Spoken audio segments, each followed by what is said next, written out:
Have you ever felt like you're constantly carrying the weight of the world on your shoulders? That was me. I worry a lot without knowing it. One day, I decided to try an experiment to give up worrying for just 24 hours. And let me tell you what happened during that day. Surprised me in ways I didn't expect. This is my story.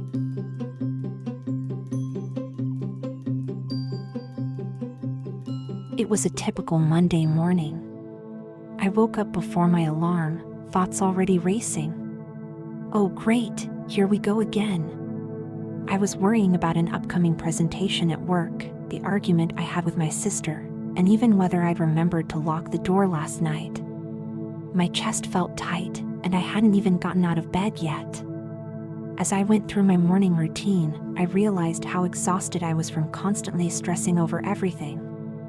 Enough is enough, I thought.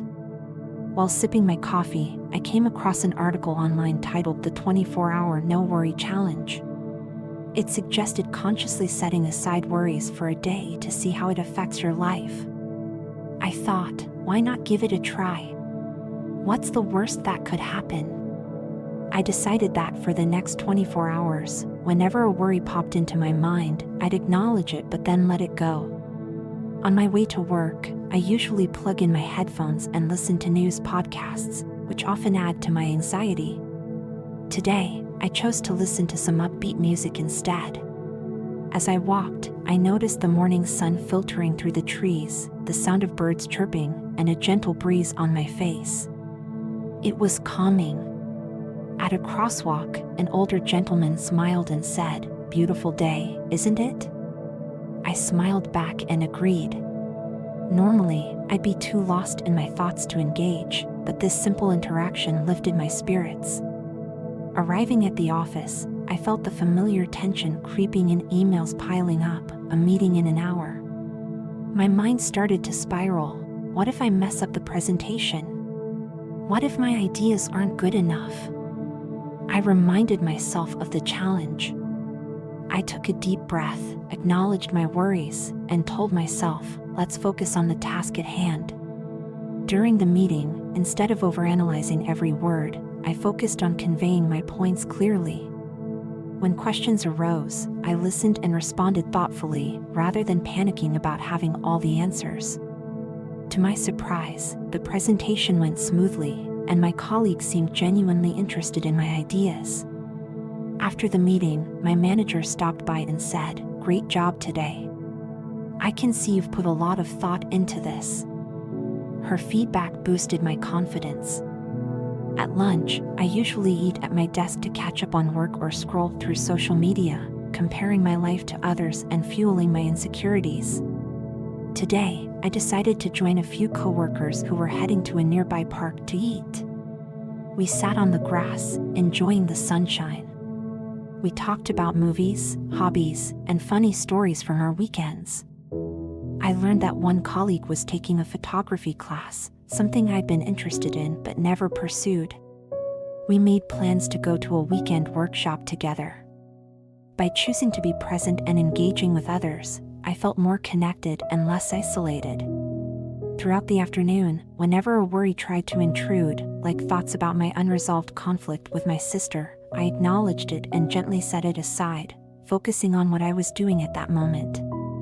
After work, instead of rushing home to tackle chores, I took a detour through a local bookstore. Browsing the shelves, I found a novel by an author I'd enjoyed in the past. I decided to treat myself and bought it. Walking home, I felt a sense of contentment. The usual noise in my head was quieter, replaced by observations of the world around me, the laughter of children playing, the aroma of dinner wafting from nearby restaurants. That evening, I cooked a simple meal and sat down to eat without distractions. I usually watch TV while eating, but tonight I savored each bite, appreciating the flavors and the effort I put into preparing it. After dinner, I picked up the phone to call my sister. We'd had a disagreement weeks ago, and I had been avoiding the conversation, worrying about how it might go. Remembering my challenge, I decided to reach out. She answered, and after a moment of awkwardness, we started talking. I expressed how I felt, and she shared her perspective. It wasn't an easy conversation, but by the end, we had started to mend our relationship. We made plans to meet up over the weekend. I realized that my worries had been preventing me from addressing important issues. By letting go of the fear of a difficult conversation, I took a step toward healing. As I got ready for bed, I reflected on the day. Letting go of my worries hadn't eliminated challenges, but it changed how I experienced them. I was more present, more engaged, and surprisingly, more at peace. I understood that worrying had been consuming my energy and preventing me from fully living my life. By consciously choosing to set aside those thoughts, I opened myself up to new experiences and deeper connections. I knew that worries would still arise, but now I had a tool to manage them, a way to acknowledge them without letting them take over. If you ever feel overwhelmed by worries, consider trying this 24-hour challenge. It's not about ignoring problems, but about giving yourself permission to live in the present without the constant burden of anxiety.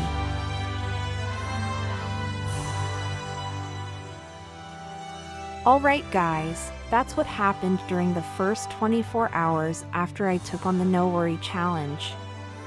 It was absolutely mind-blowing to see how much of a difference just one day could make.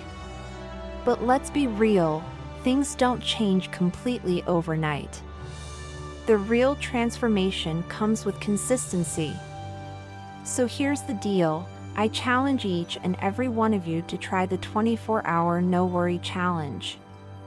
Start with just one day of letting go of your worries and living in the moment. Then, keep it going. The more you stick with it, the more incredible the results will be. If you accept the challenge, drop a comment below about how your first 24 hours went and how you're planning to stay consistent.